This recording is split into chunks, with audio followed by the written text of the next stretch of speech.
বললাম যে তোমার নাম্বারটা একটু দেবে, যে হাতে লিখতে নাম্বার তুমি তুমি করছে আবার বলে, মানে একটু টমবয় টাইপের ছিল তখন, ঠিক আছে। এবার হাতটার মধ্যে আমার নাম্বারটা, ওর নাম্বারটা লিখিয়ে দিল। সেই হাত নিয়ে আমি আবার বাড়িতে এসেছি, যাতে হাতের থেকে কোনোভাবে, আমি এক হাতে সাইকেল চালাতে এসেছি, যে হাত ঘেমে নাম্বারটা না উঠে যায়, ঠিক আছে।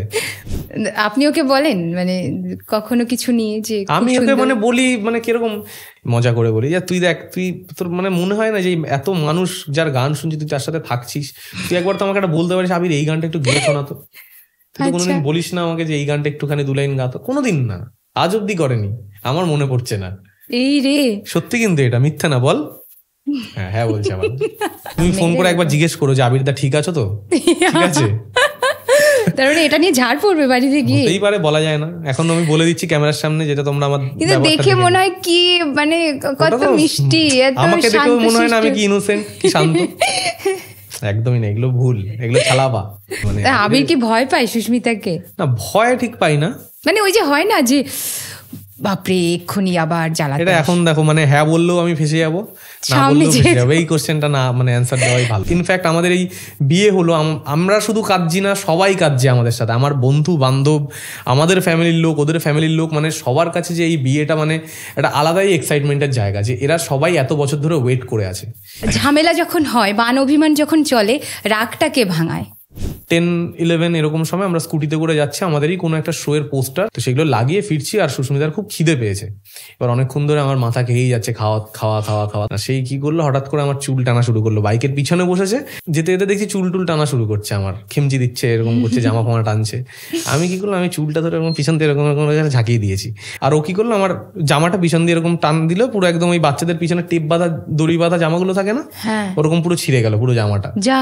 আর ওর মানে সেই টানতে গিয়ে মানে ওর পার্সটা আমার পায়ের সামনে পড়লো, আমি এক লাথি মারলাম, পার্স মোবাইল সমেত সব ড্রেনে পড়ে গেল। ওই ঝামেলা হলো, ওইটা দিয়ে আবার ড্রেন থেকে আমাকে তোলালো ওইটা, তারপর ওইভাবেই জামাটা গিট মেরে বেঁধে ওইভাবেই ঝামেলা করতে করতে বাড়ি চলে আসলাম। তারপর 1 ঘন্টা কথা হলো না, আবার ঠিক হয়ে গেল। প্রোফাইলে পোস্ট করে আমি ঘুমিয়ে পড়েছিলাম রাত্রেবেলা, পরের দিন সকালে উঠে দেখি 2 মিলিয়ন ভিউ হয়ে গেছে। বন্ধুদের সাথে না মানে যেমন ঘনিষ্ঠতারাও দরকার, একটু ডিস্টেন্সটাও মেনটেন করা দরকার। কয়েক বছরে অনেক বন্ধু হারিয়েছি, আর আমার একটা জিনিস কি বলতো, যে গেছে তাদের সাথে আমি আর মানে সেইভাবে ফিরে তাকাতে চাই না। যোগাযোগ না থাকুক, একসাথে বসা না হোক, রাস্তায় দেখা হলে ভাই ভালো আছো তো, এইটুকু জিনিস আমি চাই। মানে আমি ওকে প্রপোজও করিনি, সত্যি কথা বলতে, মানে রিলেশনের জন্য প্রপোজই করিনি। কিছু কিছু ক্ষেত্রে কি আবার লোকে বলে যে নজর লেগে যায়, তো এই নজর লাগায় কি বিশ্বাসী আবিরদা কিংবা? একদমই ভীষণভাবে বিশ্বাস। এমনও হয়েছে ধরো শো কেটে গেছে, মানে কালকে শো আজকে শো বলছে হবে না, হঠাৎ করে, এরকমও হয়েছে আমার। ফেসবুক ইউটিউবে কখনো কোনো নেগেটিভ কমেন্ট পেয়েছেন? প্রচুর, এখনো পাই। প্রথম আমি পুরো ঝামেলায় ইনভলভ হয়ে যেতাম, মানে রাগ হতো খুব, আর কি রাগ মানে গালাগালি দিয়ে দিতাম। এই রে, তো সব গানই তো তাকে উদ্দেশ্য করে করা, এবার মানে গান শুনিয়ে কখনো তাকে ইমপ্রেস করেছেন, এরকম হয়েছে? সে হয় না গানে অতটা ইমপ্রেস, নিজে ভাবতে পারে হয়তো যে গান গাই, ঠিক আছে চলো, তো আমার কাছেই আসবে শেষে। সুস্মিতার মধ্যে কোনো ভালো গুণ আমি শুনি, তাহলে ও না হয় প্রশংসা করে? হ্যাঁ, ভালো গুণ সুস্মিতা মানে খুব তাড়াতাড়ি না যে কোনো সিচুয়েশনে অ্যাডপ্ট করে নিতে পারে, এটা খুব ভালো গুণ। খুব ভালো রান্না করতে পারে, অনেকগুলো গুণ আছে। আমার খুব যত্ন করে ভীষণ, এবং প্রত্যেকটা ছেলেদেরই, মানে যারা ছেলেদের স্পেশালি, এগুলো বোঝা উচিত যে নিজের পার্টনার এসছে বলে নিজের কাজগুলো তার উপরেই পুরোটা চাপিয়ে দেবো, এগুলো ঠিক না। কিছু কাজ তার সাথে শেয়ার করে নেওয়া উচিত। আমার একটা স্বভাব আছে, আমি কোথায় যাওয়ার আগে না একটু বাথরুমে যাই 2 নম্বর কাজটা করতে, ঠিক আছে। বাড়ি থেকে বেরোনোর আগে, আজকেও আসার আগে, সব জায়গায় যেখানেই যাই আমি মানে একটু কাজটা করে আসি। তো এরকম সিচুয়েশন হয়েছে, মানে মনে হচ্ছে আর থাকবোই না, বেঁচেই থাকবো না। গাড়ি যাচ্ছে এরকম পুরো মুখের মধ্যে রুমাল টুমাল, মানে গামছা পেঁচিয়ে, হাতের মধ্যে বাঁশ নিয়ে বাইকে করে এসে জানলার মধ্যে ঠক ঠক করছে, ডাকাত এরকম। কখনো এরকমও হয়েছে কোনো অর্গানাইজার টাকা মেরে চলে গেছে, টাকা না দিয়ে চলে গেছে, সারা রাত থানায় বসে আছি। হ্যালো দর্শক, welcome back to our voice. আমার কথা এপিসোডে আমি সানায় চলে এসেছি। আজকে একজন বিশেষ অতিথি আমাদের সাথে আছেন।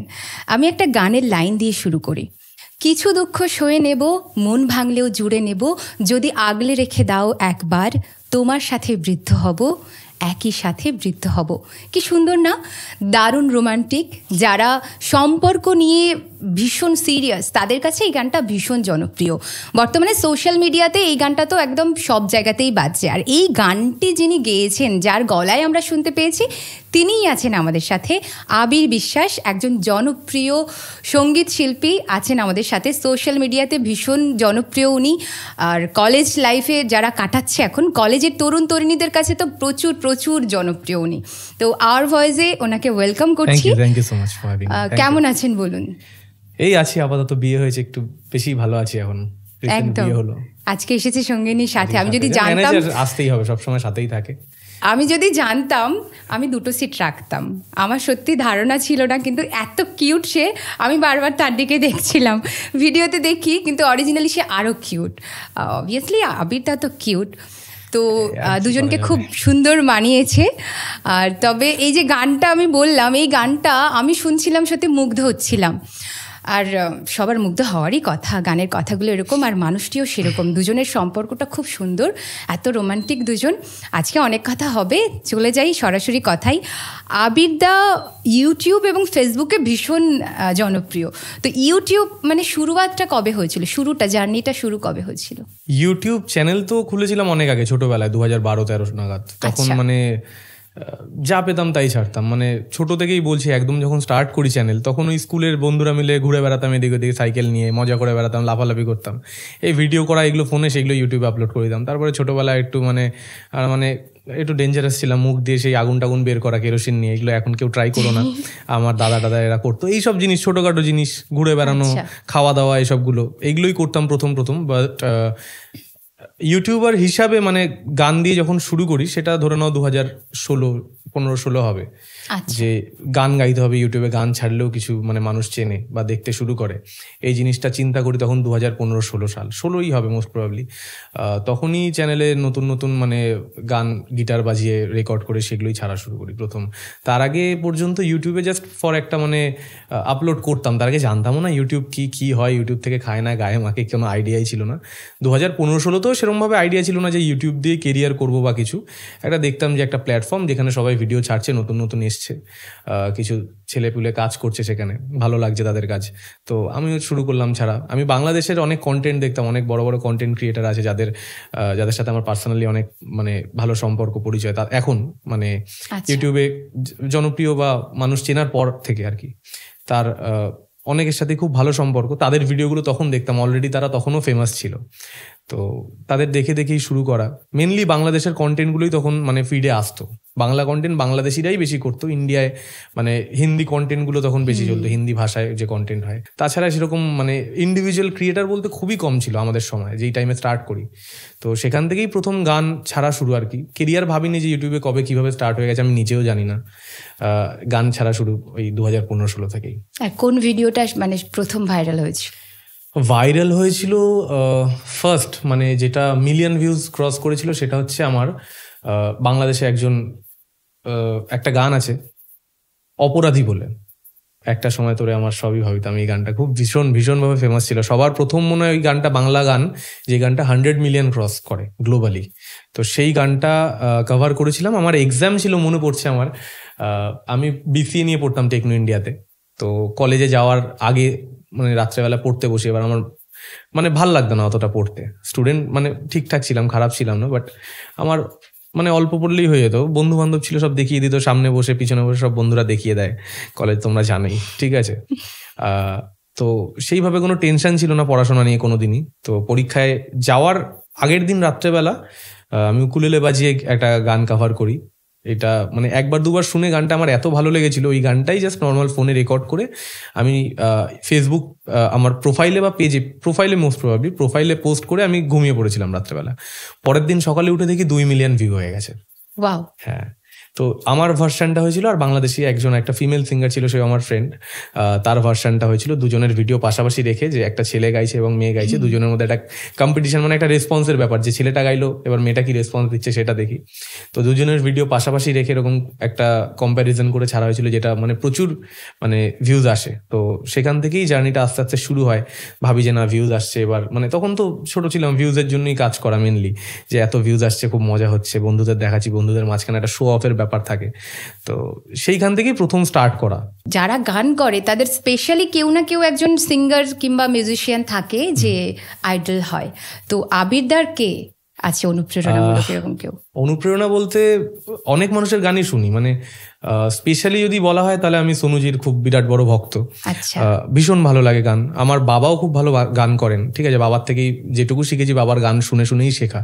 সেরকম ভাবে কোনোদিন মানে গানের মধ্যে পুঁথিগত শিক্ষা আমার কোনোদিন নেওয়া হয়নি, শুনে শুনেই শেখা, মানে করতে করতেই শেখা। ইউটিউব থেকে বলো বা কোনো মানুষের গান শুনে বলো, সেগুলো শুনে শুনেই শেখা। সোনুজির গান আমার ভীষণ ভালো লাগে, অরিজিৎ সিং এর গান, শ্রেয়া ম্যামের গান, পুরোনো দিনে কিশোরজি, মান্না দে স্যারের গান, আরো লতা মঙ্গেশকর ম্যামের গান, অনেকের গান খুব ভালো লাগে, শুনতে খুব ভালো লাগে। বাট আমি নিজে ইন্সপায়ার হয়েছি খুব, মানে ভীষণভাবে মুভ হয়েছে, সেটা হচ্ছে সোনুজির গান শুনে। ওটা আমার মানে লাইফটা চেঞ্জ করেছে বলতে পারো। আচ্ছা আচ্ছা।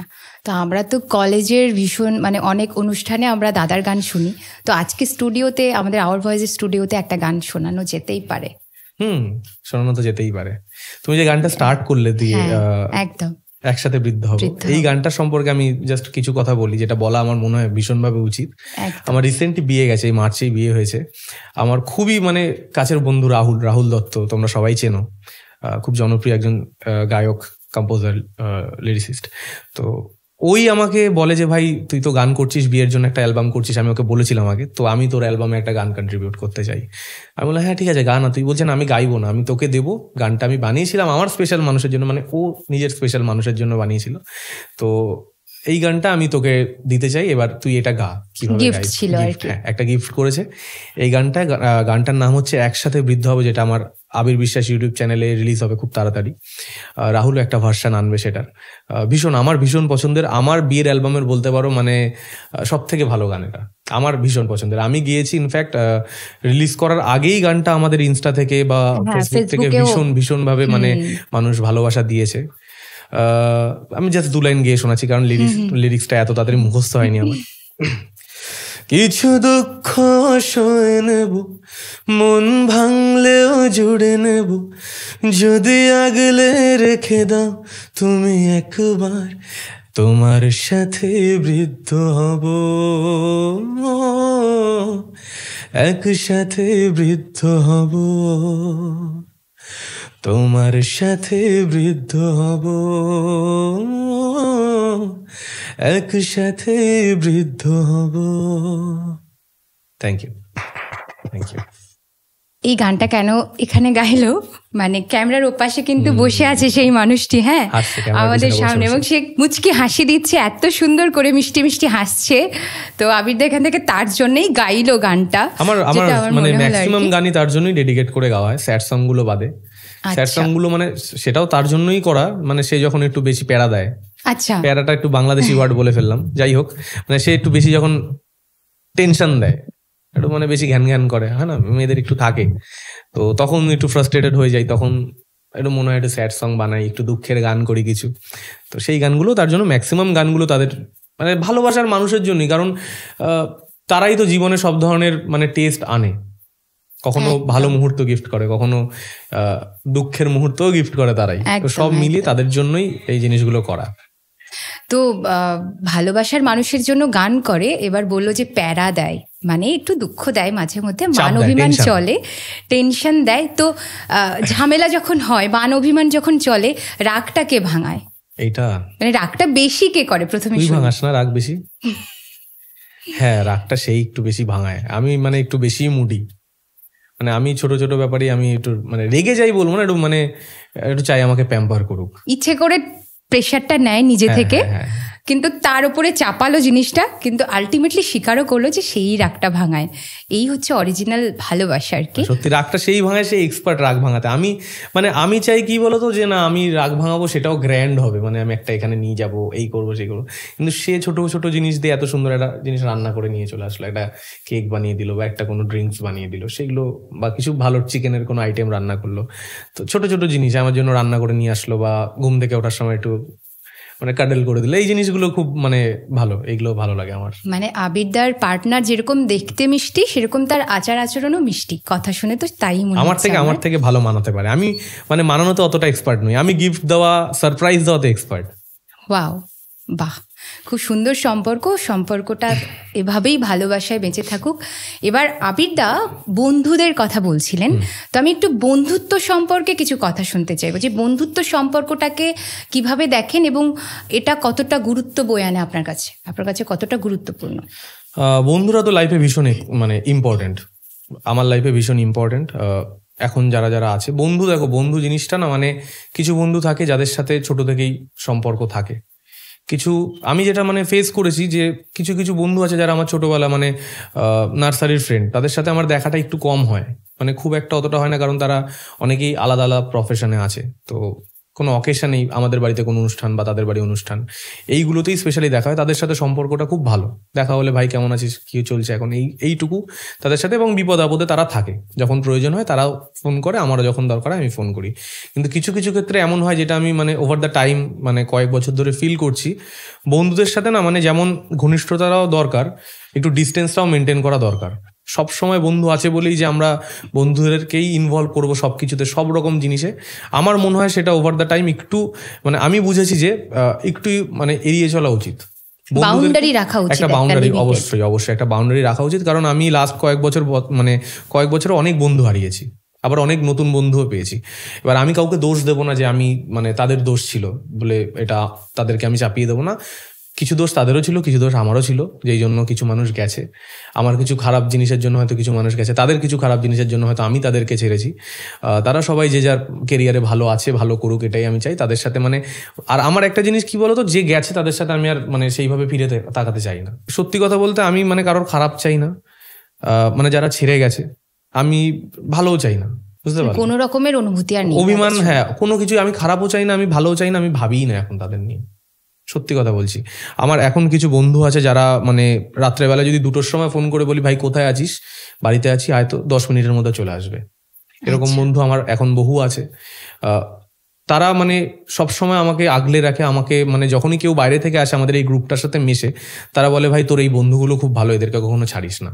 তো তাদের সাথে আমার মানে ওই মানে ম্যাটেরিয়ালিস্টিক যে রিলেশনটা, বন্ধুদেরকে এটা দিতে হবে ওটা দিতে হবে এই খাওয়াতে হবে, এই ব্যাপারটা নেই। আমরা সবাই থাকি একসাথে, এনজয় করি, ঘুরে ফিরে বেড়াই, পাহাড়ে যাই, ঘুরতে যাই, যেখানে বিভিন্ন জায়গায়, সমুদ্রে যাই, সব জায়গায় একসাথে যাই, সবাই আমরা মানে মিলে এনজয় করি, খাওয়া দাওয়া করি, রান্না বান্না করি, একটা আলাদাই আমাদের ভাইব থাকে। আমাদের এই ভাইবটা আমার এই গ্রুপটার সাথে, এখন যে গ্রুপটা আছে সেইটা মানে ভীষণভাবে আমি এই গ্রুপের সাথে এনজয় করি। আগেও ছিল, আগে তাদের সাথেও এনজয় করেছি, যেটুকু টাইম কাটিয়েছি এনজয় করেছি, মিথ্যা কথা বলবো না। বাট কিছু মিসআন্ডারস্ট্যান্ডিং থাকে, কিছু ভুল বোঝাবুঝি থাকে, যেই জন্য বন্ধুদের সাথে হয় এই জিনিসগুলো হয়।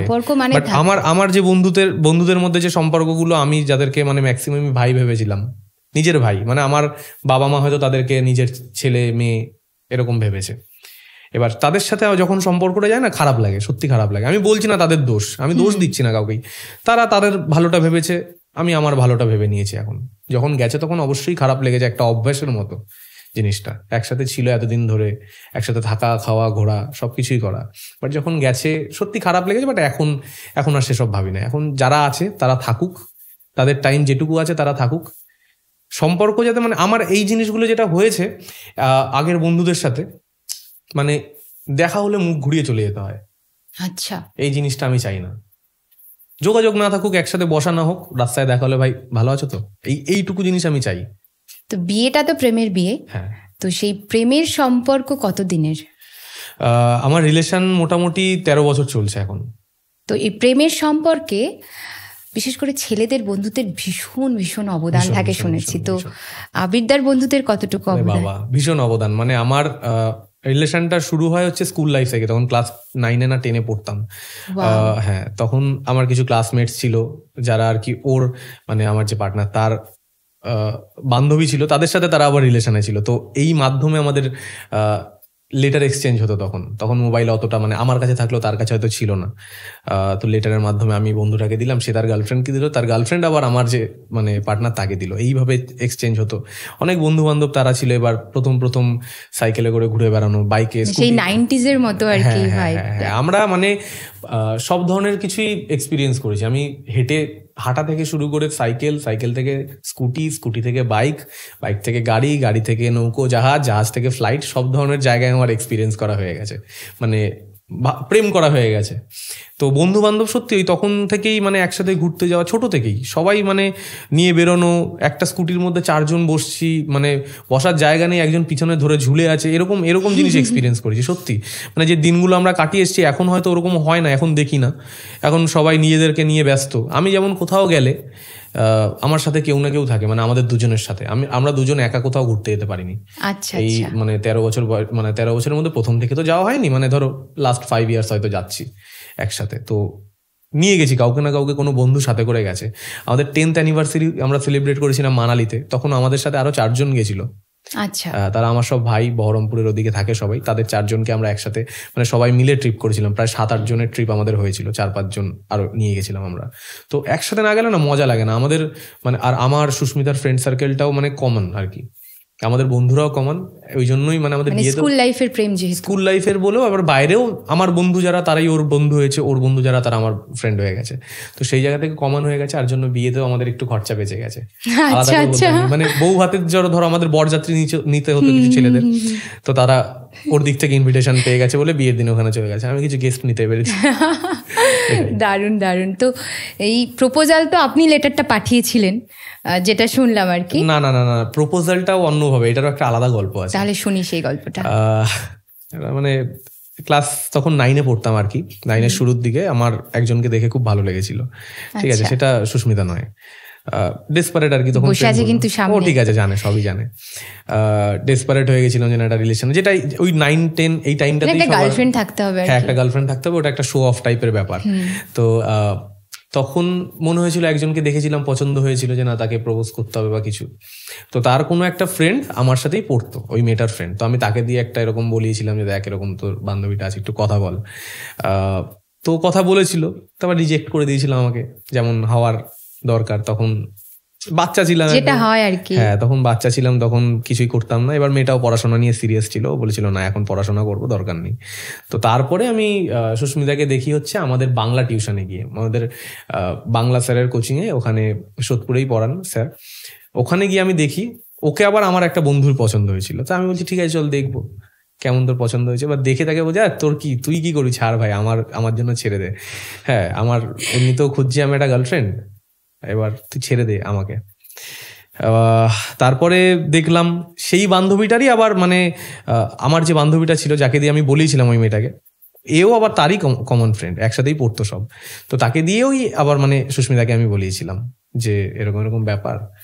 তখন সুস্মিতা না দেখেই মনে হয় হ্যাঁ করে দিয়েছে, আমাকে দেখেনি, তাই না? না দেখেই হ্যাঁ করেছিলি। তো যাই হোক, না দেখে হ্যাঁ, মানে আমি ওকে প্রপোজও করিনি, সত্যি কথা বলতে, মানে রিলেশনের জন্য প্রপোজই করিনি। আচ্ছা, জাস্ট ওকে বলেছিল তোকে আমার একটা বন্ধু ভালো লাগে, পছন্দ করে, তো একবার কথা বলে দেখা। বলছি হ্যাঁ হ্যাঁ ঠিক আছে কথা বলবো। তো তারপর টিউশন থেকে বেরোলাম, হ্যাঁ টিউশন থেকে বেরোলাম, আমাকে বলছে, আমি বলছি দাঁড়িয়ে দাঁড়িয়ে হাসাহাসি করছি, মানে আমি কিছু বলতে পারছি না, আমার লজ্জা লাগছে, মেয়েদের সাথে তখন ইন্টারাক্টও করতে পারতাম না সেভাবে। বললাম যে তোমার নাম্বারটা একটু দেবে, যে হাতে লিখতে নাম্বার তুমি তুমি করছে আবার বলে, মানে একটু টমবয় টাইপের ছিল তখন, ঠিক আছে। এবার হাতের মধ্যে আমার নাম্বারটা, ওর নাম্বারটা লিখিয়ে দিল। সেই হাত নিয়ে আমি আবার বাড়িতে এসেছি, যাতে হাতের থেকে কোনোভাবে, আমি এক হাতে সাইকেল চালাতে এসেছি, যে হাত ঘেমে নাম্বারটা না উঠে যায়, ঠিক আছে। তারপর বাড়িতে এসে ফোন করছি, গিয়ে দেখছি সুইচ অফ ফোন। হ্যাঁ, তারপরে পরের দিন বা 2-3 দিন পর ও নিজে কোনো একটা দাদার ফোন দিয়ে, ওর জেঠুর ছেলে, তার ফোন দিয়ে আমাকে ফোন করেছে। তারপর ফোন করে মানে গান শোনাতাম খালি, আর কোনো কাজ ছিলাম না। আর যেহেতু মাধ্যমিকটা দিলাম, তখন দিয়ে মাধ্যমিকে স্টার পেয়েছিলাম, ঠিক আছে। ওর বাড়িতে দেখাতে গেছিলাম রেজাল্ট, ওর বাড়িতে ওর বাবা সব দেখে টেকে বললো বাচ্চা ছেলেটা তো বেশ ভালো। আর ওর বাবার আমি একটা নাম শুনেছিলাম, একটু পলিটিক্যাল ভাবে ওর বাবা ইনভলভ ছিল। তো আমাকে স্যার বলছিল ভাই ভেবে চিনতে, কিন্তু ওর বাবা কিন্তু পলিটিক্স করে, এই করে সেই করে, কোন পার্টি আমি নাম বলছি না, যাই হোক। তো আমি বললাম আরে আমি তো ভয় পেয়ে গেছি শুনে, কি করব। আর যাকেই জিজ্ঞেস করছি সবাই ওর বাবার একটা মানে সেরকম সো কল্ড একটা টিপিক্যাল যে মানে ইমেজ হয় না পলিটিশিয়ানদের, সেরকম একটা ইমেজ দিচ্ছে। কিন্তু আমি যখন নাম্বারটা গিয়ে দেখালাম, আমার মাথায় হাত দিলাম, প্রণাম করলাম, একটা মিষ্টি খাওয়ালো, আসলাম বাড়িতে। আমাকে কোনোদিনই সেরকম ভাবে কিছু মানে খারাপ কিছু মানে কিছুই বলেনি। আসছি, বাড়িতে যাচ্ছি, ঘুরছি ফিরছি, ওর দাদাদের সাথে আড্ডা দিচ্ছি, সবকিছু বাড়ির ছাদে বসে মুড়ি চানাচুর মেখে খাচ্ছি। ইনফ্যাক্ট আমাদের এই বিয়ে হলো, আমরা শুধু কাঁদছি না, সবাই কাঁদছে আমাদের সাথে, আমার বন্ধু বান্ধব, আমাদের ফ্যামিলির লোক, ওদের ফ্যামিলির লোক, মানে সবার কাছে যে এই বিয়েটা মানে একটা আলাদাই এক্সাইটমেন্টের জায়গা, যে এরা সবাই এত বছর ধরে ওয়েট করে আছে। আর আমার ফেসবুকে আমার যারা মানে বন্ধু আছে সোশ্যাল মিডিয়াতে, আমার যারা লিসনার্সরা আছে, তারা প্রত্যেকেই ভীষণভাবে আমাকে উইশ করেছে। আমি প্রায় মানে 2-3 হাজার মেসেজ পেয়েছি আমি বিয়ের পর থেকে। কি প্রেম, মানে বাচ্চাবেলার সেই প্রেম, টিন এজার যারা হয় তাদের প্রেম থেকে শুরু করে বোঝে না সে বোঝে নার কিছু স্ক্রিপ্ট আছে, তারপরে সেদিন দেখা হয়েছিল কিছু কিছু আছে, মানে পুরো সব সিনেমা থেকে একটু একটু করে নেওয়া, যেরকমটা বললো যে সব এক্সপিরিয়েন্স আমাদের করা হয়ে গেছে। তো এই যে 13 বছর একটা ভীষণ লং টাইম, তো এই টাইমের মধ্যে কখনো ব্রেকআপ হওয়ার মতো সময় এসেছে যে খুব ঝামেলা হয়েছে, কথা বন্ধ হয়ে গেছে? দেখো মানে ব্রেকআপ হওয়ার না ব্যাপারটা মানে ওইটা একটা মেন্টালিটি। ব্রেকআপ শব্দটাই একটা মানে থট। আমার এই থটটা কোনোদিন আসেনি যে আমি ব্রেকআপ করব।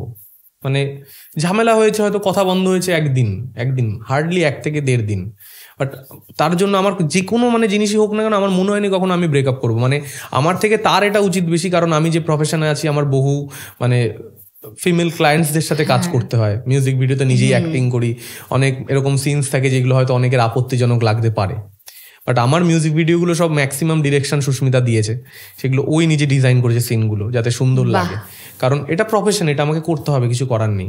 আর সেই জায়গা থেকে মানে ব্রেকআপ করবো এই ব্যাপারটা না, মানে এটা ওকে জিজ্ঞেস করা উচিত যে না ওর মানে এত কিছুর পরে ও কি করে আছে আমার সাথে। এটা আমিও ওর কাছে মানে খুবই থ্যাঙ্কফুল যে না এত জিনিসপত্র আমার মেনে নিয়ে আমাকে মানিয়ে গুছিয়ে রেখেছে। আমার ওর দিক থেকে মানে আমার দিক থেকে ওর প্রতি কোনো আর কি মানে কমপ্লেন নেই যে ব্রেকআপ করতে হবে আমাকে যার জন্য, বা এরকম কিছু চিন্তা আসেনি। ওর হয়তো অনেকবার মনে হতে পারে, বাট ও কোনোদিন বলেনি যে তোর সাথে ব্রেকআপ করবো। ঝামেলা করেছে, মারামারি করেছে, জামা টামা ছিঁড়ে দিয়েছে মেরে রাস্তার মধ্যে। আমার একটা ছোটো ইনসিডেন্ট বলি, আমার একটা বন্ধু ছিল, তার নাম হচ্ছে দই, ঠিক আছে। এবার সেই বন্ধুটা আমার সাথে স্কুল থেকেই পড়ে, মানে ক্লাস 5 থেকে। তো 10-11 এরকম সময় আমরা স্কুটিতে করে যাচ্ছি, আমাদেরই কোনো একটা শো এর পোস্টার, আমরা ওই হয় না অডিটোরিয়ামগুলোতে যে অনুষ্ঠান হয়, আমরা রাস্তায় কোনো এক জায়গায় ব্যানারগুলো ছোট ছোট লিফলেট এগুলো দিতে হয় বা পোস্টার লাগাতে হয়, তো সেগুলো লাগিয়ে ফিরছি আর সুস্মিতার খুব খিদে পেয়েছে। এবার অনেকক্ষণ ধরে আমার মাথা খেয়েই যাচ্ছে খাওয়া খাওয়া খাওয়া খাওয়া। তখন হেভি খেত, তখন এখন যেমন দেখছো তেমন ছিল না, তখন একটু অন্যরকমই হেলদি ছিল। হ্যাঁ, তখন হেলদি ছিল আর একটু। তো খাওয়াতেই হবে। এবার আমি বলছি দাঁড়া পোস্টারগুলো আগে লাগিয়ে নি তারপর। সেই কি করলো, হঠাৎ করে আমার চুল টানা শুরু করলো। বাইকের পিছনে বসেছে, মাঝখানে বন্ধুটা বসেছে, স্কুটির পিছনে বসেছে সুস্মিতা। হঠাৎ যেতে যেতে দেখছি চুল টুল টানা শুরু করছে, আমার খেমচি দিচ্ছে, এরকম করছে, জামা ফামা টানছে। আমি কি করলাম, আমি চুলটা ধরে এরকম পিছন থেকে এরকম এরকম ঝাঁকিয়ে দিয়েছি, আর বন্ধুটা মাঝখানে এরকম ধরে বসে আছে, আমার কেউ কিছু করতে পারছে না। এবার কি করবো, আমি এরকম বন্ধুটা দেখি মাঝখান থেকে নেমে দাঁড়িয়ে পড়লো রাস্তার মধ্যে, আর ও কি করলো, আমার জামাটা পিছন দিয়ে এরকম টান দিল, পুরো একদম ওই বাচ্চাদের পিছনে টেপ বাঁধা দড়ি বাঁধা জামাগুলো থাকে না, ওরকম পুরো ছিঁড়ে গেল পুরো জামাটা। আর ওর মানে সেই টানতে গিয়ে মানে ওর পার্সটা আমার পায়ের সামনে পড়লো, আমি এক লাথি মারলাম, পার্স মোবাইল সমেত সব ড্রেনে পড়ে গেল। হ্যাঁ, আর ওই বন্ধুটা হাঁটতে হাঁটতে বাড়ি চলে গেল আমাদেরকে ফেলে, মানে ঝামেলাটা দেখে। হ্যাঁ, ঝামেলাটা দেখেও পালিয়ে গেল। ঠিক আছে, জানালো মার ফার খাবে এবার। তারপরে ওই ঝামেলা হলো, ওইটা দিয়ে আবার ড্রেন থেকে আমাকে তোলালো ওইটা, তারপর ওইভাবেই জামাটা গিট মেরে বেঁধে ওইভাবেই ঝামেলা করতে করতে বাড়ি চলে আসলাম। তারপর 1 ঘন্টা কথা হলো না, আবার ঠিক হয়ে গেল। মানে এইগুলোই হয়, মানে গায়ে হাত তোলা বলতে মানে ফিজিক্যাল অ্যাবিউজটা মানে সেই জায়গায় যায়নি, যেহেতু 1 ক্লাসে পড়তাম, তো মানে হাতাফাই একটু হয়েছে। মানে খিদে পেয়েছে, আমাকে খাওয়াচ্ছে না, আজকে নিয়েছে, আমি তো খবর তো নেবই, ব্যাপারটা এরকম। এইটুকু ধরো একটু মানে আমি একটু চুল টুল টেনে দিলাম, একটু খেমচি গুমচি দিয়ে দিলে, এইটুকু মানে এগুলো হয়েছে। এর থেকে বেশি মানে অতটা হয়নি, যেহেতু 1 ক্লাসে পড়তাম তো বন্ধু তো। আর আমার মানে সব থেকে ক্লোজ ফ্রেন্ডইও, আমার যা বন্ধু আছে, আমি যদি কোথাও যাই, কিরে যাবি, বললাম হ্যাঁ চ, বেরিয়ে গেল। যখনই হোক, সেটা সকালবেলা হতে পারে, বিকালবেলা, যখন ওকে নিয়ে আমার বেরোনো। সব বন্ধুদের মানে যদি সবাই চলে যায় তারপরেও ও আছে লাস্টে, যেখানে কেউ যাচ্ছে না সেখানে ও যেতে রাজি, এরকম। তো সেই জায়গাটা মানে রিলেশনটার থেকেও বেশি আমার মানে ফ্রেন্ডশিপটা ওর সাথে অনেক বেশি। তো সেই জন্য এই জিনিসগুলো মানে বন্ধুদের সাথে যেটুকু হয় আর কি, সেটুকু ওর সাথে আমার হয়েছে। একদম, মানে ঝামেলা হলেও রিয়াকশনটা হয়েছে সঙ্গে সঙ্গে, কিন্তু মনে চেপে কেউ কিছু রাখেনি। আর কথায় আছে যে সম্পর্কে বন্ধুত্বটা যদি থাকে, যখন আমাদের দাম্পত্য জীবন কিংবা প্রেমের সম্পর্ক যখন ফাটল ধরে, তখন বন্ধুত্বের সম্পর্কটা আমাদেরকে আঁকড়ে রাখে। তো ব্যাপারটা সেরকমই হয়েছে আর কি, বন্ধুত্বের মাঝখানে খুনসুটি হয়েছে, মানবিমান হয়েছে, কিন্তু দুজন মিলে আবার ঠিক করে নিয়েছে। আসলে আমারও মনে হচ্ছে যে সুস্মিতাকে জিজ্ঞেস করতে যে কি করে এতগুলো বছর এখনকার সময় যেখানে বিশেষ করে সোশ্যাল মিডিয়াতে যাদের পরিচিতি বেশি, তারা একদম সোশ্যাল মিডিয়াতে দেখাচ্ছে যে সম্পর্কে আছি, খুব ভালো আছি, দারুণ, আবার তাদেরই ব্রেকআপটা হচ্ছে। কিছু কিছু ক্ষেত্রে কি আবার লোকে বলে যে নজর লেগে যায়, তো এই নজর লাগায় কি বিশ্বাসী আবিরদা কিংবা একদমই একদমই ভীষণভাবে বিশ্বাসী আমি। নজরের থেকে বাঁচার জন্য আমি একটা জিনিস মানে করি খুব, সেটা হচ্ছে ওই সোশ্যাল মিডিয়াতে যেটা পোস্ট করি তার সবসময় একটা ওই নাদারের একটা সাইন আছে, ওইটা আমি সবসময় যে কোনো পোস্টে আমার দেখবে, সেটা আমার শোজ এর কোনো পোস্ট বলো, এমনও হয়েছে ধরো শো কেটে গেছে, মানে কালকে শো আজকে শো বলছে হবে না, হঠাৎ করে এরকমও হয়েছে আমার। তখন ফিল করেছি যে না হয়তো বেশি আগে থেকে অ্যানাউন্স করে দিয়েছে, এগুলো করা উচিত না। তো এখন খুব মানে লিমিটেড শো এর পোস্টার পোস্ট করি, এবং শো এর আগের দিন রাত্রে বা শো এর দিন সকালেই পোস্ট করি, এবং ওই নজরের একটা সাইন দিয়ে বা আমাদের কোনো বন্ধু বান্ধবের ফটো হলেও বা নিজেদের পার্সোনাল কিছু ফটো হলেও সেগুলো আমরা মানে আমার সুস্মিতার বা আমার ফ্যামিলির সাথে কোনো ফটো হলেও সেগুলো আমরা ওই নজরের একটা দিয়েই সোশ্যাল মিডিয়াতে পোস্ট করি। আর এমনি পার্সোনাল লাইফে এগুলো কিছু করার দরকার পড়ে না, একটু চেপে রাখি। হওয়ার আগে এখন আর কিছু বলি না কাউকে। কিছু জিনিস যদি করি, কোথাও কিছু ঘুরতে গেলাম, কিছু কিনলাম, কিছু প্ল্যানিং করছি এটা কিনবো, যতক্ষণ না সেটা করছি ততক্ষণ এখন মানে লাস্ট 2 years আমি আর সেরকম ভাবে আগে থেকে কাউকে বলি না। একদম একদম। তো দর্শকদের সাথে সম্পর্ক কেমন? এটা তো দর্শকরাই বলতে পারবে। আমি মানে কেউ কমেন্ট করলে সেগুলো রিপ্লাই করি, বা ইউটিউবে যদি গানের কমেন্ট করে কেউ এটা এরকম হয়েছে, ভালো হয়েছে বা খারাপ হয়েছে, অতটা ভালো লাগেনি, আমি চেষ্টা করি রেসপন্স করার। আর আমি প্রচুর মানুষের সাথে মানে টেক্সটে, ইনস্টাগ্রামে বলো বা মেসেঞ্জারে বলো, আমি প্রচুর মানুষের সাথে কথা বলি, তাদের লাইফের গল্প শোনার চেষ্টা করি, সেখান থেকে যদি কিছু পাই কন্টেন্ট। আচ্ছা আচ্ছা। হ্যাঁ, মানে এরকম আমার বহু গান আছে যে যারা আমার ফেসবুক বা মানে ইনস্টাগ্রামে মেসেজ করে কথা বলেছে, তার হয়তো ফ্যামিলির সাথে সেই রকম সম্পর্ক ভালো নয়, তার বর হয়তো তাকে অত্যাচার করে, বা তার বাপের বাড়ি ছেড়ে এসছে, বাপের বাড়িটাকে মিস করছে, সেরকম জিনিসগুলো কন্টেন্ট গুলো আমি পেয়েছি সেই জায়গা থেকে। কথাগুলো শেয়ার করে অনেকে করে, কারণ হয়তো তাদের মানে মনে হয়েছে যে না এই লোকটাকে করা যেতে পারে, এটাই তো বড় পাওয়া। হয়তো মানে তারা মানে আমি বলছি না যে আমাকে করে, তারা হয়তো যাদের সাথে একটু কথা হচ্ছে তাদেরকেই হয়তো বলে, কারণ হয়তো তারা দিনের শেষে হয়তো কারোর সাথেই কথা বলতে পারে না, যাদেরকে বিশ্বস্ত মনে হয় তাদের। আর আমি মানে সেইগুলো এমন নয় যে আমি মানে কারোর নাম নিয়ে বলছি যে এর থেকে আমি এই গল্পটা শুনলাম, জানো এই আমার এই গানটার গল্পটা আমি বানিয়েছি, এটা ওকে ইয়ে করে প্রাইভেসিটা আমি মেনটেন করি, এবং তার মানে সেটা সেও হয়তো বুঝতে পারবে না, এমন ভাবেই করি একটু। মানে এই জিনিসগুলো মানে আমার ভালো লাগে, আমার নিজের খুব ইন্টারেস্টিং লাগে, কারণ মানে এটা আবার ভেবো না যে ওই পাশের বাড়ি কাকিমার মতন অন্যের লাইফে ইন্টারেস্ট, ওটা না, মানে আমার ভালো লাগে, কারণ আমি এই জিনিসটাকে না একটা গল্পের মাধ্যমে তুলে ধরতে পারলে আমার মনে হয় যে না আমি একটা কিছু করলাম, তার গল্পটা আমি মানুষের কাছে আনলাম, হয়তো সে রিলেট করতে পারলো কোনোভাবে যে না ঠিক আছে আমার কথাটা বলছে, আমি ইম্পর্টেন্ট, মানে তাকে যে একটা ইম্পর্টেন্স দিয়ে তার লাইফটা নিয়ে একটা কিছু করছি, সে যদি বুঝতে পারে সেটা ভালো, আমি লিঙ্কটা পাঠিয়ে দিই, সে যদি বুঝতে পারে বলছে বা না এটা তো আমারই গল্প তুমি বললে, একদম চেষ্টা করেছি একটা এরকম কিছু করার, ভালো লাগে, তাদেরও ভালো লাগে, মানে খারাপ কেউ বলেনি যে না আমি অফেন্ড হয়েছি বা কিছু এরকম বলেনি, সবাই যারা শুনেছে দেখেছে ভালোই বলেছে, মানে মোস্টলি। ফেসবুক ইউটিউবে কখনো কোনো নেগেটিভ কমেন্ট পেয়েছেন? প্রচুর, এখনো পাই। খারাপ লেগেছে কখনো? খুব প্রথম খারাপ লাগতো, মানে প্রথম আমি পুরো ঝামেলা ইনভলভ হয়ে যেতাম, মানে রাগ হতো খুব, আর কি রাগ মানে গালাগালি দিয়ে দিতাম। হ্যাঁ, মানে যখন ফেসবুকে অতটা মানে ফিল্টার ছিল না, যখন বলা যেত ওপেনলি সবকিছু, তখন হয়তো সেও বলছে আমিও বলছি, আমি আগে শুরু করিনি কখনোই, মেসেঞ্জারে নাকি কমেন্ট সেকশনে।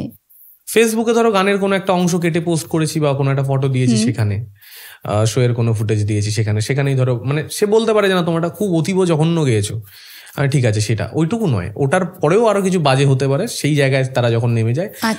প্রথম যখন আমি কেরিয়ার শুরু করি তখন আমিও নেমে যেতাম সেই জায়গায়, বাট একটা টাইমের পর আমার যারা সিনিয়র যারা বা আমি যাদের ফলো করি তাদের দেখে যখন বুঝলাম যে না এই জিনিসটা ইগনোর করে যাওয়া উচিত, তো সেই জায়গা থেকে আমি নিজেকে মানে কন্ট্রোল করলাম, আর এখন মানে কিছুই গায়ে লাগে না, এখন ভালো বললে একটা ভালো লাগে, এখন কি বলতো এখন জায়গাটা এমন চলে এসছে না, আমার মনে হয় যে না লোকে একটু ক্রিটিসাইজ করুক, গালাগালি না দিক, বলুক যে না তুমি এই জায়গাটা এরকম গিয়েছো, এটা একটু অন্যভাবে গাইতে পারো, বা এই জায়গাটা তোমার অতটা ভালো লাগলো না, তুমি এই জায়গাগুলো একটু চেঞ্জ করতে পারো, বা এই গানগুলো তোমার একঘেয়ে লাগছে, একটু অন্য কিছু ট্রাই করো। আমি এইগুলো এখন অ্যাপ্রিসিয়েট করবো, কারণ মানুষ না মানে গান শুনছে ঠিকই, শুনেই ভালো বলে দিচ্ছে, আমি ম্যাক্সিমাম আমার যারা কলিগসরা আছে তাদের সবার কাজেই দেখছি ভালো কমেন্টই বেশি, খারাপ অতটা নেগেটিভ কমেন্ট কম। ভালো, শুধুই ভালো, যে ভালো। এবার এই ভালোটার মধ্যে যে তোমার কোনটা ভালো লাগলো, আমি তো একটা গান টাইম নিয়ে করেছি, গানটা তো শুধু গান না, গানটার মধ্যে আমার মানে গাওয়া আছে, আমার সুর আছে, আমার এক ভাই আছে সোমরাজ, ওর লেখে, ওর লেখা আছে, একজন প্রোডাকশন করে সায়নদার মিউজিক প্রোডাকশন আছে, একজনের মিক্স মাস্টার আছে। হয়তো সবাই বুঝবে না, 100 জনের মধ্যে 1 জন বুঝুক, 2 জন বুঝুক, 5 জন বুঝুক, তারা যদি বলে যে না এই যে তুমি গানটার মিক্সটা করেছো এটা খুব সুন্দর লাগছে, বা এই গানটার মধ্যে একটা ফ্লুট তুমি ডিজাইন করেছো, ফ্লুট সেকশনটা খুব ভালো লাগছে, এই এখন না এই ডিটেইল জিনিসগুলো এক্সপেক্ট করি। কারণ বাংলায় এখন মানে সত্যি কথা বলতে ভালো গান মানে সেভাবে মনে রাখার মতন গান তো খুব কম বেরোয়। এবার আমরা সেই জায়গায় চেষ্টা করি কিছু কন্ট্রিবিউট করার। আমি এতদিন কভার সং গেয়েছি, এত বছর ধরে এখনো গাই, এখন পরিমাণটা অনেকটা কমিয়ে দিয়েছি। তো স্টেজ শো করেন প্রচুর, এবার স্টেজে সবচেয়ে বেশি গানের মানে যে এই গানটা গাও, এই গানটা গাও, এই যে প্রপোজাল গুলো আসে, কোন গানটা? আমার মানে একটা যেই গানটা থেকে বলতে পারো কেরিয়ার তৈরি হয়েছে সেটা হচ্ছে এই কাজল কালো দুটি চোখে, যার ছবি এই মনে কে যায়। এই গানটা মানে প্রত্যেকটা স্টেজে আমাকে গাইতেই হয়, কোনো স্টেজে 3-4 বারও গাইতে হয়। কখনো কি মনে হচ্ছে যে সিঙ্গার না হলে, ইউটিউবার না হলে এটা হতে পারতাম? দেখো মানে যেই টাইম থেকে না মানুষ ভাবা শুরু করে যে আমার কিছু একটা করা দরকার, কেরিয়ারে এবার কিছু একটা করা দরকার। ছোটবেলায় তো অনেকেরই অনেক রকম ইচ্ছা থাকে যে ডাক্তার হবো, ইঞ্জিনিয়ার হবো। আমি ভাবতাম অ্যানিমেশন করবো ছোটবেলায়, আচ্ছা, এগোইনি কোনোদিন ওদিকে, মানে ঢুকিয়েনি। ফটোশপ করতাম ছোটবেলায়, অনেক রকম এডিটস করতে পারতাম ফটো নিয়ে, বিভিন্ন রকম কায়দাবাজি করতাম বন্ধুদেরকে ইমপ্রেস করার জন্য। বলতাম ভাই এই ফটোটা দিয়ে তো একটা এডিট করে দিচ্ছি, দেখ সেই ঘড়ির মধ্যে থেকে আগুন বেরোচ্ছে, এইসব জিনিসগুলো করতাম। খুব মানে প্যাথেটিক, দেখলে এখন নিজের দিকে খারাপ লাগে দেখলে। তো মানে যেই টাইম থেকে আমার মনে হয়েছে যে মানে আমার কিছু একটা করা দরকার, সেই টাইমে আমার অলরেডি ইউটিউবের কেরিয়ারটা স্টার্ট হয়ে গেছে। কলেজে ওঠার পর ফার্স্ট ইয়ার থেকেই আমি মোটামুটি ওই অপরাধী গানটা গাইলাম, তারপরেই চ্যানেলটা মোটামুটি 1 লাফে, তখন তার আগে অবধি আমার 1,5-2 হাজার হয়তো সাবস্ক্রাইবার ছিল, মানে এই ছোটখাটো ভিডিওগুলো টুকটাক ছেড়ে গিটার বাজিয়ে গান করে 1,5-2 হাজার অবধি গেছিল। তারপরে ওই গানটা থেকেই আমার মানে প্রায় 20,000-25,000 সাবস্ক্রাইবার হয়ে গেছিল একটা গানই। তো সব গানই তো তাকে উদ্দেশ্য করে করা, এবার মানে গান শুনিয়ে কখনো তাকে ইমপ্রেস করেছেন, এরকম হয়েছে? সে হয় না গানে অতটা ইমপ্রেস, মানে হয় না ওই যে কি বলে ঘর কা মুরগি ডাল বারাবার নাকি একটা বলে, কিন্তু ও তো এখানে এসে শুনছে, ও তো শুনছে, ওটা তো দেখাচ্ছে তোমাদের। এই রে মানে না ও মানে অ্যাপ্রিসিয়েট, মানে আমার মানে সেরকম ভাবে মনে পড়ে না যেরকম উফ তুই তো হেভি গান করিস। জানো আমার পার্টনার না, আবার হেভি বললে আবার কাউকে গিয়েই আমি কারোর থেকেই শুনিনি যে তোর মানে তোর গার্লফ্রেন্ড আমাদের কাছে প্রশংসা করেছে তোর নামে, কোনোদিন করেনি। নিজে ভাবতে পারে হয়তো যে গান গাই, ঠিক আছে চলো, তো আমার কাছেই আসবে শেষে। গান শোনে এনজয় করে, ঠিক আছে, বাট ওই মানে ওই পার্টটা আমি না, তুই তো উফ কি সুন্দর লাগছে তোর গানটা, আমার এই জিনিসটা আমি মানে মিস করে গেছি। আপনি ওকে বলেন মানে কখনো কিছু নিয়ে যে? আমি ওকে মানে বলি মানে কিরকম যে দেখ তুই যার সাথে আসিস, মানে ইয়ার্কি মেরেই বলি এটা, মানে পুরোটাই মজা করে বলি যে তুই দেখ তোর মানে মনে হয় না যে এত মানুষ যার গান শুনছি তুই তার সাথে থাকছিস, তুই একবার তো আমাকে একটা বলতে পারিস আবির এই গানটা একটু গেয়ে শোনাতো। তুই তো কোনোদিন বলিস না আমাকে যে এই গানটা একটুখানি 2 লাইন গাতো, কোনোদিন না, আজ অব্দি করেনি, আমার মনে পড়ছে না। এই রে সত্যি, কিন্তু এটা মিথ্যা না, বল? হ্যাঁ বলছি আবার। তো তার মধ্যে একটা ভালো গুণ শুনি, মানে সে না হয় প্রশংসা করে না, আমি বলছি কারণ সে তো শুনছে সবকিছু, আমার যখন কোনো গান তৈরি হচ্ছে সে শুনছে পাশে বসে। আজ থেকে শুনে নিল, এবার বাড়ি গিয়ে বলবে না একটু প্রশংসা করবে। এটা বললাম বলে হয়তো বাড়ি গিয়ে আমি আমার অবস্থা খারাপ। তুমি একবার ফোন করে, মেয়েরা এরকমই হয়, জানে বেশি প্রশংসা করলে আবার আমাকে ভ্যালু দেবে না। তুমি ফোন করে একবার জিজ্ঞেস করো যে আবিরদা ঠিক আছো তো, ঠিক আছে? তার মানে এটা নিয়ে ঝাড় পড়বে বাড়িতে গিয়ে? হতেই পারে, বলা যায় না। এখন আমি বলে দিচ্ছি ক্যামেরার সামনে, যেটা তোমরা আমার কিন্তু দেখে মনে হয় কি মানে কত মিষ্টি, আমাকে দেখে মনে হয় না আমি কি ইনোসেন্ট, কি শান্ত। একদমই না, এগুলো ভুল, এগুলো ছালাবা। না অ্যাকচুয়ালি শান্তশিষ্ট না হলে এত বছর সম্পর্কটা টিকিয়ে রাখা যায় না। যাই হোক, খুনসুটি তো থাকবেই। তো সুস্মিতার মধ্যে কোনো ভালো গুণ আমি শুনি, তাহলে ও না হয় প্রশংসা করে। হ্যাঁ, ভালো গুণ সুস্মিতা মানে খুব তাড়াতাড়ি না যে কোনো সিচুয়েশনে অ্যাডপ্ট করে নিতে পারে, এটা খুব ভালো গুণ। খুব ভালো রান্না করতে পারে, অনেকগুলো গুণ আছে। আমার খুব যত্ন করে ভীষণ, মানে আমার মা যেরকম ভাবে যত্ন করে ও সেরকম ভাবেই যত্ন করে। এক মুখে দুই কথা না, এইটা যত্ন করে কিন্তু প্রশংসা করে না, এটা কেমন হলো? হ্যাঁ, মানে আমার মা যেমন, আমি বলছি আমার মা কারোর কাছে গিয়ে আমার মা খুব মানে বলে যে আমার ছেলের আজকে জানো তো এখানে শুতে গেছে, বা আমার ছেলে এখানে ঘুরতে গেছে, বা আমার ছেলে জানো তো এই ম্যাকবুক কিনেছে, এই জিনিসগুলো মানে নিজের বন্ধু বান্ধবের মধ্যে এগুলো চলে, জানো তো কারোর বন্ধু বললো। এটা আমি একটু বলি, মায়েরা তো জানে ছেলে একটাই মাকে মা বলবে, এবার মেয়েদের তো একটা ইনসিকিউরিটি থাকে যে আমি যদি বেশি প্রশংসা করি তাহলে আমাকে আর ভ্যালু দেবে না, তো ওর মধ্যে হয়তো সেটাই হয়, ও মানে বলে না মুখে, কিন্তু প্রশংসা না করলেও কাজে করে দেখায়। না বললো কিন্তু এখনই ও তো হাসতে হাসতে বললো, ও কাজে করে দেখায়, যত্ন করে, আলটিমেটলি যত্ন করে, এই কথাটা বেরোলো। কিন্তু যত্ন তো করে, খাবার দাবার ভালো মন্দ রান্না করে, মানে যা যা বলি, ধরো আমি বললাম আজকে একটু ম্যাশ পটেটো সর্টেড ভেজিটেবলস দিয়ে খাবো, একটু চিকেন স্টিক বা এরকম ফিশ স্টিক এগুলো খাবো কিছু, বা ধরো বললাম যে না আজকে একটু লুচি আলুর দম এটা খাবো, কখনো কখনো বললাম যে একটু চিকেনটা কর ভালো করে, এগুলো সবই করে, মানে না করে না কিছুতে, সে ওনার জন্য রান্না করে দেয় না, কি চাই, আমার কথা শোনে ঠিকই, বাট আমার প্রশংসা করে না, এটা আমি বলছি। প্রশংসা করে যেমন সব জায়গায় গিয়ে তার প্রশংসা করি।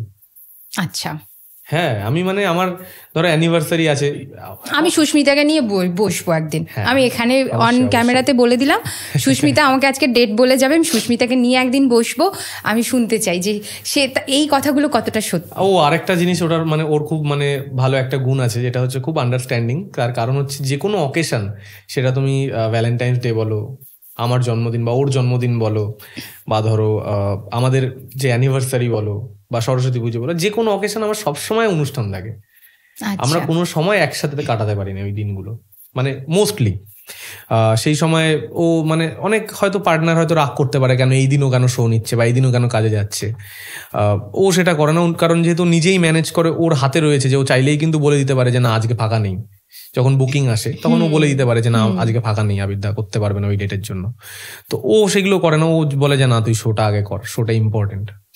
কারণ দেখো অফিস যেরকম হয়, যারা অফিসে যায় কাজে, তাদের বউ তো হয়তো রাগ করতে পারে যে আজকে কেন অফিস যাচ্ছে, আজকে তো ছুটি নিতে পারো, ও তেমন বলতে পারে যে আজকে তো শুধু নাই করতে পারিস, ভীষণ কম্প্রোমাইজ খুব ভালো করে, এবং তারপরে যে মানে একটা ভালো গিফট পায় সেটা পুষিয়ে যায় আর কি, মানে ওদিক দিয়ে কম্প্রোমাইজ আসে আর এদিক দিয়ে গিফট দিয়ে পুষিয়ে যায়, সমান্তরাল একটা বজায় আছে, সমান।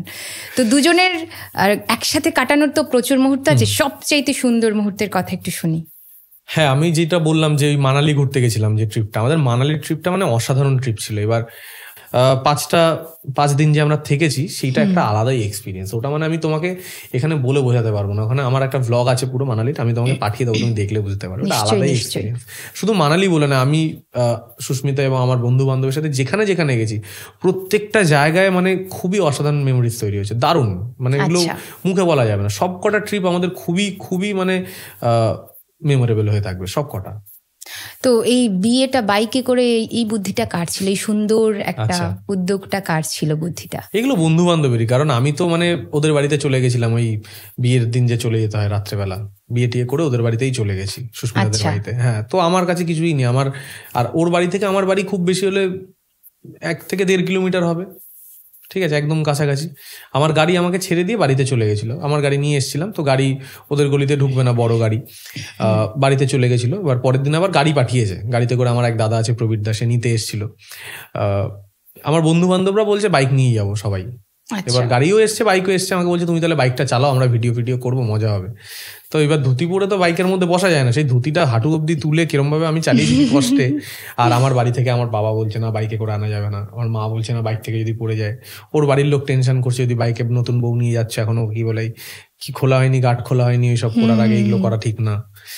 বললো না, আমি বললাম ঠিক আছে, বাড়ি থেকে বেরোই আপাতত গাড়িতে করে, তারপর দেখা যাবে। মাঝ রাস্তায় গিয়ে গাড়ি থেকে নেমে বাইক নিয়ে নিয়েছি, তো সেখান থেকে ওই ভিডিওটা তারপরে ভাইরাল গেছে। এটা আমি ভিডিওতে দেখছিলাম যে সিঁদুর পরিয়ে ভালো করে এরকম উল্টো, মানে সিঁদুর পরিয়ে যে ঘোমটাটা দিয়ে দেয়, আমরা যেটা দেখেছি যে লজ্জা বস্ত্রটা, হ্যাঁ ওটা পুরোপুরি ঢেকে দেয়, বরের আর দেখতে দেয় না বউয়ের মুখ।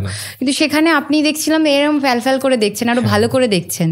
এই ব্যাপারটা কি, এটা কি এমনি আগে থেকে প্ল্যান ছিল নাকি? না, প্ল্যান কিছুই ছিল না, আগে থেকে প্ল্যান করতে পারিনি বলে এই জিনিসগুলো হয়েছে। আমার মানে একটা কনসার্ন ছিলাম আমি একটা জিনিসে, যে আমার সিঁদুরটা ঠিকঠাক ভাবে পরাতে হবে, নাহলে আমি সারা জীবন মুখ শুনবো এই জিনিসটার জন্য। এই রে, এইটা আমার ঠিকভাবে, আমি ওকে বলেছিলাম একটু প্র্যাকটিস করে নি, বলছে না প্র্যাকটিস দরকার নেই, বিয়ের দিনই প্র্যাকটিস করবি। তো আমি পড়ানোর আগে হাতটা এরকম জাস্ট এরকম ভাবে দেখছিলাম। এবার আমি জানতাম মনে হয় আমাদের এই সাইড দিয়ে ঘুরিয়ে এরকম ভাবে পড়াতে হয়। তো লজ্জাবস্ত্রটা দেওয়ার জন্য একজন ছিল, আমি বললাম থাক দরকার নেই, ও নিজের হাতে লজ্জাবস্ত্রটা রেখেছিল। এবার আমি সিঁদুরটা যখন পরিয়ে ওকে দেখে আমি পুরো মানে স্টার্ট হয়ে গেছি, কারণ আমি যেহেতু এই প্রফেশনে আছি, ওকে অনেকে বলেছে যে তুমি একটু শুট করো, একটু ব্রাইডাল করো, অন্তত ওয়েস্টার্ন করার দরকার নেই, তুমি ব্রাইডাল করো। আমি ওকে মানে কোনোদিনই বলিনি যে ব্রাইডাল তুই কর, মানে অ্যালাউই করিনি, ওর নিজেরও ইচ্ছা হয়নি। বাট আমি নিজে আরো জোর দিয়ে বলছি না ব্রাইডালটা তো অন্তত করাই যাবে না, ঠিক আছে, কারণ ওই লুকটা আমি জাস্ট এই স্পেশাল দিনটা যেটা সেই দিনের জন্যই রাখবো, এর বাইরে মানে তুই অন্য কোনো শ্যুট কর, আমার কোনো চাপ নেই। তো আমি যখন ওই লুকটাতে ওকে দেখলাম প্রথমে, তখন দেখেই আমি পুরো মানে স্টার্ট হয়ে গেছি যে কত সুন্দর লাগছে, কত মিষ্টি লাগছে।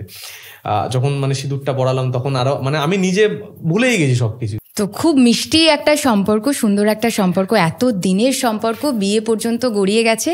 তো বিয়ের পরে কি কোনো পরিবর্তন এসেছে, যে মানে নিত্যদিনের যে রুটিন থাকে সেই রুটিনে কোনো পরিবর্তন এসেছে?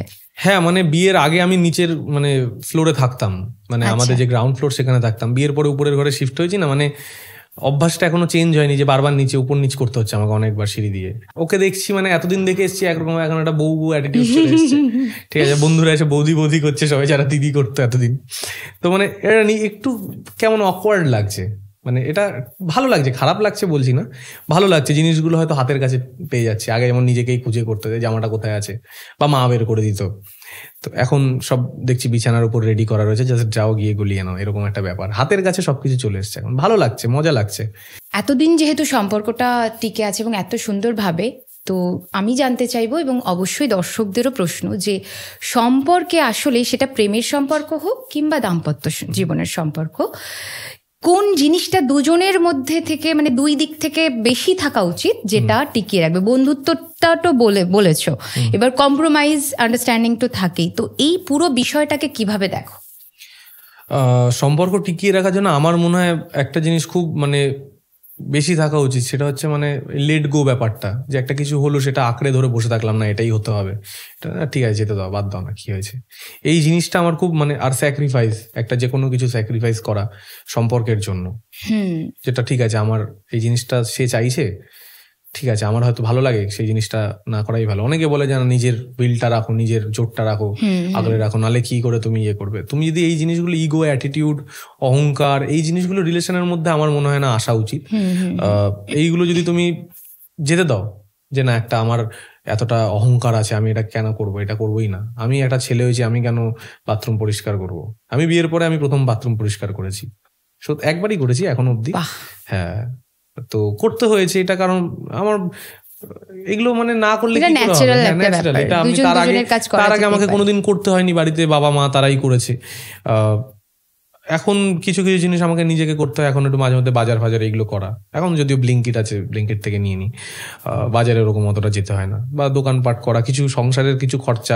আমার বাবা চাকরি বাকরি করে, আমাকে সেভাবে সংসারে কোনোদিন অ্যাজ সাচ কন্ট্রিবিউট করতে হয় না, যেটুকু দরকার হয় কিছু মানে বাড়ির কিছু একটা, ধরো একটা জলের লাইন করলাম বা একটা কিছু উপরে ঘর করলাম, সেইগুলো মানে বড় বড় খরচা, ছোটখাটো খরচা এগুলো আমাকে করতে হয় না। বাট এখন মানে একটু রেসপন্সিবিলিটি, নিজের মনে হয় যে না এগুলো করা উচিত, এই জিনিসগুলো দরকার, একটু ফ্যামিলিতে সাপোর্ট করা উচিত, একজন এসছে তো তার জন্য কিছু করা উচিত, এই জিনিসগুলো মনে হয় ইম্পর্টেন্ট।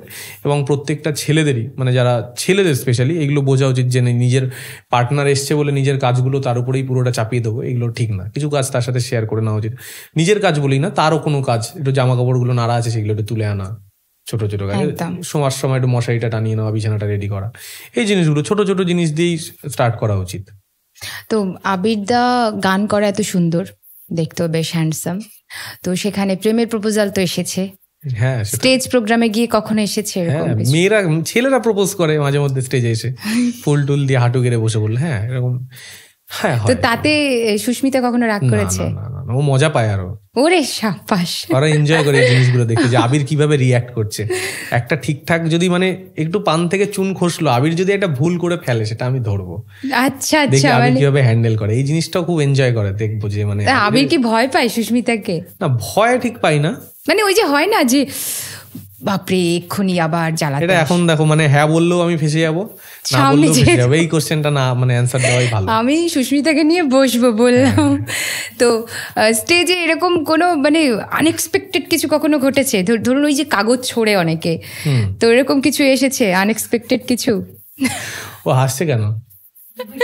না ওই ঘটনাটা বলা যাবে না স্টেজে, মানে সুস্মিতা কিন্তু কোনো একটা ঘটনার কথা বলছে, ওই ঘটনাটা বলা যাবে না, ওটা আমার মান সম্মান চলে যাবে।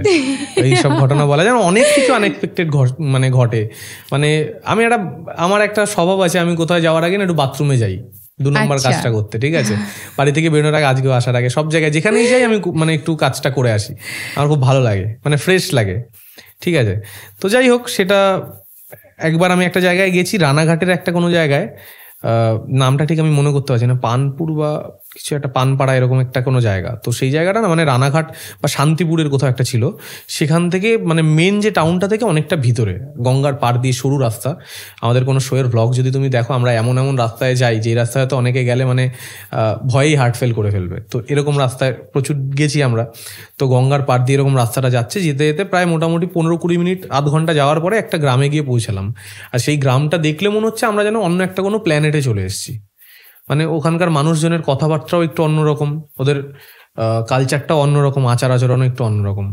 তো সেখানে গেছি গরমের মধ্যে শো করতে। এবার পৌঁছে যাই, শো করার অনেকটা আগে আমাদের পৌঁছে যাই, সাউন্ড চেক থাকে, এইসবগুলো থাকে, তো টাইম মানে লাগে একটু। গিয়ে এবার গরমের মধ্যে আমার একটু মানে বেগ এসছে, এবার কি করব কোথায় যাব, কোনো অপশান নেই। এবার একজনের বাড়িতে আমাকে অর্গানাইজার নিয়ে গেছে। এবার গেছি, গিয়ে বাড়ির সামনে উঠানে দাঁড়িয়ে আছি, হঠাৎ করে একটা মানে বৌদি ক্যাটাগরির একজন মহিলা আসলেন। তো তাকে এরকম বলা হলো, আপনার বাথরুমটা ইউজ করা যাবে? বলছে কি হয়েছে, কেন কি হয়েছে? বলছে বাথরুম তো কেন, মানে কি জন্য ইউজ করে লোকে? বলছে হ্যাঁ ইউজ করা যাবে। আচ্ছা ঠিক আছে, একটু দাদা যাবে, মানে আমি যাবো আর কি, অর্গানাইজারটা বলছে হ্যাঁ ইউজ করা যাবে, কিন্তু একটা শর্ত আছে। বলছে কি শর্ত? বলছে আমাদের সাথে আগে ফটো তুলতে হবে সবার সাথে, তারপরে বাথরুম যেতে পারবে। তো এরকম অনেক রকম এক্সপিরিয়েন্স থাকে, যেগুলো মানে বলা যাবে না। নৌকায় করে যাচ্ছি কোনো এক জায়গায় শোতে, সেই নৌকাটা এমন দোলান শুরু করেছে মনে হচ্ছে পড়ে যাবো। গঙ্গাসাগরে শো করতে গেছি ITI কলেজে, সাগর ITI কলেজে, সেখানে সেই নৌকা প্রায় মানে 5-7 কিলোমিটার গঙ্গার মধ্যে দিয়ে যাচ্ছে, মোহনার উপর দিয়ে। তো সেই নৌকায় গেছি, রাত্রেবেলা ফেরার সময় বিশাল ঝড় উঠেছে, হাওয়ায় মানে ওই যে ফেরির দিয়ে নামছি যখন, সে হাওয়ায় এতটা প্রেশার দিচ্ছে, সোজা হাঁটতে পারছি না, মানে সামনে পুরো বডি ওয়েট ছেড়ে দিচ্ছি, তারপরেও পড়ছি না, এতটা হাওয়ার প্রেশার। আর সেই তার মধ্যে সেই জেটি ছেড়ে রাত্রেবেলা আমাদের জন্য স্পেশাল জেটি করা হয়, কারণ রাত 8টা-9টার পরে মনে হয় না যাওয়া আসার, মানে পাবলিকগুলো চলে না। যখন আর্টিস্টরা যায় তাদের জন্য একটা ওরা LCT ঘাট নাকি একটা ঘাট আছে, ওখানে বলে ওরা স্পেশাল জেটি করায়। তো এরকম সিচুয়েশন হয়েছে, মানে মনে হচ্ছে আর থাকবোই না, বেঁচেই থাকবো না। কোনো দিন এরকম গ্রামের দিকে, মানে ঝাড়গ্রামের ওইদিকে শো থাকে তখন। এখন তো অনেক ভালো হয়ে গেছে, আগেকার দিনে যখন হতো। আর তখন এরকম বাঁকুড়া বা ওরকম একটা কোনো জায়গা থেকে আসছিলাম শো করে, রাত্রেবেলা গাড়ি যাচ্ছে, এরকম পুরো মুখের মধ্যে রুমাল টুমাল, মানে গামছা পেঁচিয়ে, হাতের মধ্যে বাঁশ নিয়ে বাইকে করে এসে জানলার মধ্যে ঠক করছে, ডাকাত এরকম। এই বাবা, হ্যাঁ। তো এই অনেক রকম সিচুয়েশনে ফেস করেছি। কখনো এরকম শো হয়েছে, মানে শো করে বাড়ি ফিরে আসছি, শো থেকে বেরিয়ে চলে এসেছি, রাস্তায় এসে দেখছি একজন দাদার শো হচ্ছে, সেখানে ঢুকেছি। কেন ঢুকেছি সেই জন্য গাড়ি ফাড়ি ধরে নিয়ে চলে গেছে, আবার আগের শো এর জায়গায় গিয়ে আটকে রেখে দিয়েছে, যে আমাদের শো করে কেন ওই জায়গায় গেলি। আচ্ছা, করে শো করে টাকা নিয়ে বেরিয়ে চলে এসেছি, এসে রাস্তায় দেখে একটা দাদার শো হচ্ছে, মনে হলো একটু দাঁড়িয়ে দেখে যাই, ফেরার সময় একসাথে ফিরবো, একই জায়গায় থাকি কলকাতাতে। তো আর ওদের ওখান থেকে 2জন লোক কোথা থেকে খবর পেয়ে গেছে, জাবিদদা এসছে ওখানে, ওই পাড়ার শোতে গেছে, কেন গেছে সেখানে ধরে আটকে রেখে দিল, গাড়ি নিয়ে চলে গেল আমার। গিয়ে এদের শোটাও, হ্যাঁ, গিয়ে ওখানে গিয়ে আটকে রেখে দিল, সারা রাত ওখানে হ্যারাস হচ্ছে। কখনো এরকমও হয়েছে, কোনো অর্গানাইজার টাকা মেরে চলে গেছে, টাকা না দিয়ে চলে গেছে, সারা রাত থানায় বসে আছি, পরে টাকা দিচ্ছে, সেই কেস খামারি করে। অনেক এগুলো প্রচুর ফেস করতে হয় এই লাইফে, প্রফেশনে। মানে যেমন মজা আছে, পয়সাটাও আছে সেরকম সেই জায়গা থেকে। আর যখন তুমি বেশি পয়সা কামাবে, তখন তার সাথে অনেক হেডেক তোমার আসবে, একদম। তো সেই জায়গা থেকে অনেক রকম ইস্যুস থাকে, যেগুলো মানে এরকম ভাবে ওপেনলি বলা যায় না। অনেক এক্সপিরিয়েন্স হয়েছে, যেগুলো মানে খুবই, মানে বলতে বসলে মানে একটা ওই নিয়েই একটা তোমার পডকাস্ট বেরিয়ে যাবে। আপনার দর্শকদের উদ্দেশ্যে কি বার্তা থাকবে আপনার পক্ষ থেকে? দর্শকদের উদ্দেশ্যে বার্তা থাকবে, যারা মানে মেনলি আমার পডকাস্ট শুনছো, তোমাদের হচ্ছে আওয়ার ভয়েস, তাই তো? এই চ্যানেলটা তোমরা অবশ্যই সাবস্ক্রাইব করো, ভিডিওস গুলো দেখো। আমিও দেখেছি আসার আগে 2-1 খুব ভালো কন্টেন্ট গুলো, খুব ভালো, রুমটা এত সুন্দরভাবে ডেকোরেট করা, দারুণ। তোমরা কন্টেন্টটা এই চ্যানেলটা তোমরা সাবস্ক্রাইব করো, ভিডিওসগুলো লাইক করো, শেয়ার করো, কমেন্ট করে জানাও কেমন লাগলো, কাদের কাদের কাজ তোমরা মানে কাদেরকে এখানে দেখতে চাও সেগুলো তোমরা কমেন্ট করে জানাও। আর থ্যাংক ইউ আমাকে এখানে আনার জন্য, অনেক ধন্যবাদ। আর যারা মানে আমি গান বাজনা যারা করে তাদের মানে করতে চায় তাদের জন্যই আমি বলছি যে ইউটিউবের মানে যারা আসতে চাইছো তাদের জন্যই একটা স্পেশালি যে নিজের ক্রাফটের প্রতি তোমরা ধ্যান দাও। ইউটিউবে কিভাবে কি হবে সেটা নিয়ে মানে ভেবে লাভ নেই, কারণ ইউটিউবটা খুবই আনপ্রেডিক্টেবল জায়গা। আমরা যেই টাইমে শুরু করেছি সেই টাইমে লং ভিডিওস খুব ভালো চলতো, বড় বড় কন্টেন্ট, ভাইন্স, এখন সেগুলো চলে না ইউটিউবে। এখন সত্যি কথা বলতে এখন শর্টসের উপর চলে এসছে পুরো ইউটিউবটাই, শর্টস ওরিয়েন্টেড হয়ে গেছে। বড় কন্টেন্ট লোকে খুব কম দেখে, যাদের কাছে টাইম আছে, মানুষের কাছে এখন টাইমও নেই, তাদেরকে এঙ্গেজ করার জন্য সেরকম কন্টেন্টই বানাতে হবে। তো আমি বলবো না যে শর্টের প্রতি ধ্যান দাও, তোমরা কন্টেন্টের প্রতি ধ্যান দাও, তোমাদের কন্টেন্টটা কি করতে চাইছো সেগুলো নিয়ে চিন্তা ভাবনা করো। আর ইউটিউবে, সোশ্যাল মিডিয়া এগুলো একটা খুব ভালো জায়গা যেখান থেকে আমার নিজের কেরিয়ারটা শুরু হয়েছে। আমি মানে কখনোই বলবো না এটা খারাপ, এখানে এসো না, অবশ্যই আসো, আমার যখন হয়েছে তোমাদেরও হবেই, কিন্তু লেগে থাকতে হবে। আমাদের এরকমও গেছে, ধরো আমি সকালবেলা 10টার সময় উঠে স্টুডিওতে বসেছি, রাত্রেবেলা 11টা-12টার সময় নামছি, জানি না কখন 12টা বেজে গেছে রাত, এরকম ভাবে কাজ করেছি। আবার এরকম হয়েছে রাত্রেবেলা ডিনার করে 10টা-10:30টার সময় কাজে বসেছি, পরের দিন 6টা-6:30, 7টায় ঘুমাতে যাচ্ছি। এরকম মানে টাইমের কোনো খেয়াল থাকে না। গানের লাইনটা না এমনই, স্ট্রাগলটা অবশ্যই মানে প্রচুর মানে পরিশ্রম করতে হবে, কাজ করতে হবে, মানুষের সাথে রিলেশন বিল্ড করতে হবে। এখন মানে কোলাবোরেটিভ মানে জিনিসগুলো এমন হয়ে গেছে না, তুমি একা চাইলে কিছু করতে পারবে না, এখন একা করাটা না খুবই মানে ডিফিকাল্ট। একদম, অনেক অনেক ধন্যবাদ আবির দাকে আমাদের আওয়ার ভয়েসে সময় দেওয়ার জন্য। Thank you so much. আর তার আগে বলে দিই, সাবস্ক্রাইব করতে ভুলবেন না আপনারা। আপনিও আসতে পারেন আমাদের আওয়ার ভয়েসের স্টুডিওতে, আমি সানায় শুনবো আপনার কথা। নিচে স্ক্রিনে দেওয়া নাম্বারে যোগাযোগ করুন আওয়ার ভয়েসে আসার জন্য।